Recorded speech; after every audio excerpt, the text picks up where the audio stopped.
بەرەو گۆڕی ئەو پیاوە ئەچین کە سەدەیەک بەر لە ئێستا لەناو پەرلەمانی عێراق لە سەردەمی پادشایەتی دەنجی هەڵبڕی و وتی پێویستە کوردستان سەربەخۆ بێت. ئەو بە تەنیا بە قسە ئەو کارەی نەکرد، بەڵکو پڕۆژەی هەبوو بۆ سەربەخۆیی کوردستان. هەر ئەوەش نا دەشیویست لەو کاتەدا ڕواندز بکاتە سویسرا.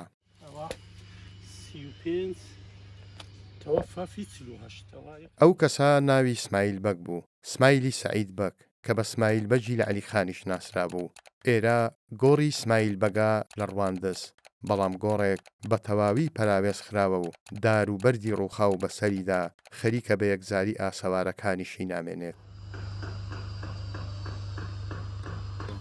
ئەوە گۆڕی کەسایەتیەکی ڕواندزە کە نەک لە سنووری ڕواندز بگرێت لە تەواوی کوردستان و عێراق ناسرایە، لەبەرەوەی لە ساڵی 19 لە نێو ململانەی گەرمی نفوسی دەوڵەتی عوسمانی و نفوسی ئینگلیزەکان لە منتقەکە لە ڕواندز، دوایەوەی دەوڵەتی عوسمانی لە جەنجی جیهانی دەستچێت، ڕووسەکان دێن ڕواندز داگیرەکەن ساڵی 16، دوای ئەوە ئینگلیزەکان دێنە ئێرەواتە لە نێو ململانەی سێ زل هێزی گەورەی جیهانی گەنجێک سەر هەڵدەدا کە پێی دەگرێت سمایل بەجی لە عەلیخانێ بەوە ناسرایە کە لە پشتە و پشت دەگەڕێتەوە سەر میرانی سۆران، میژووی میرانی سۆران.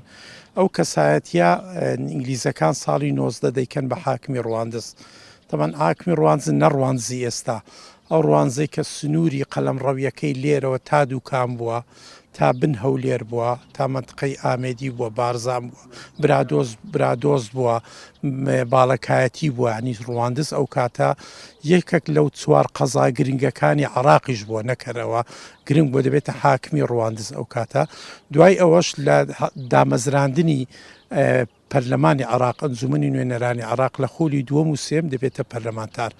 کەسایەتێک بووە زۆر ڕۆڵی گرنگی هەبووە لەسەر داکۆچیکردن بۆ سەربەخۆی کوردستان، داوای سەربەخۆی کوردستانی کردیە، پرۆژەی هەبوو بۆ سەربەخۆی کوردستان، پێشکەشی سەرۆکوەزیرانی ئەو کاتەی سەردەمی دەسەڵاتی مەلەکی کردیە، بۆیە عەرەبە شۆڤینەکان زۆر دژی بووین. ینی کەسایەتێک بووە کاری یەکجار گرنگجی کردیە، بەڵام دەبینین گۆڕەکەتاندی چ گۆڕێکی بێنازە.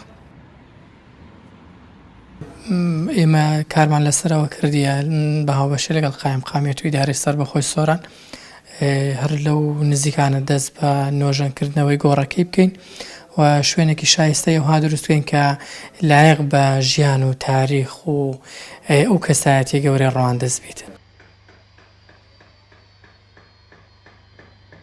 ئێستا دەبینین گۆڕەکەی ئەو هەیە. ئێستا خەڵکێک نەوەیەک لەناو ئەو شارش نازانێ سپایل بەگ چێە و چییە و چ بووە.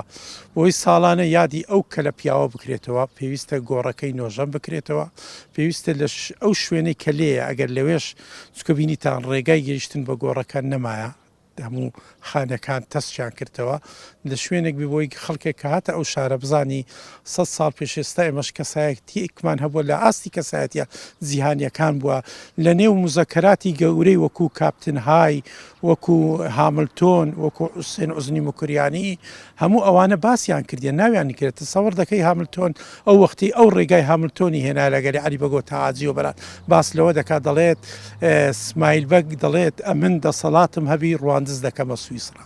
ئەو پیاوەی بەنیاز بۆ ڕواندز بکاتە سویسرا، ئێستا گۆڕەکەی ئەوها بێنازە.